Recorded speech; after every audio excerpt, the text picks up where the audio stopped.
আবারও আরও একটা মেহেন্দির ভিডিও। যদিও প্রত্যেকটা মেহেন্দি আলাদা আলাদা হলেও একটু একটু একই ধরনের টাচ আমি রেখেছি, সেই জন্য প্রায় একই রকম মনে হতে পারে, একঘেয়েমিও লাগতে পারে। তাও একটু দেখুন না কি হয় দেখলে। বাই দ্য ওয়ে, এই যে মেহেন্দিটা আপনারা দেখতে পাচ্ছেন, এটা মোটেও খুব একটা সুবিধার মেহেন্দি না। তো বাচ্চাদের হাতে তো এটা ইউজ করা একদমই উচিত আমি মনে করি না, কারণ এইটা চায়না মেহেন্দি। বাবাকে বলা হয়েছে যে কাবেরি মেহেন্দি নিয়ে আসতে, তো কাবেরির মতো দেখতে লাল প্যাকেট, তাই জন্য উনি এটা নিয়েই চলে এসছে। উপরে কি লেখা সেটা দেখার উনি প্রয়োজন বোধ করেনি। যাই হোক, ছেলে মানুষদের দিয়ে কাজ করালে যা হয় আর কি, তাদের তো এসব চেনার কথাও না।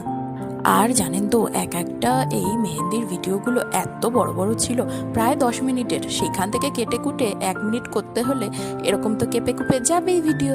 আর এই মেহেন্দির কালারটা লালচে ধরনের আসলেও ফিনিশিংটা ভালো আসে না। আর আমার তো নর্মাল মেহেন্দির কালারটাই ভালো লাগে। কার কার কোন মেহেন্দির কালার ভালো লাগে অবশ্যই কমেন্টে জানাবেন।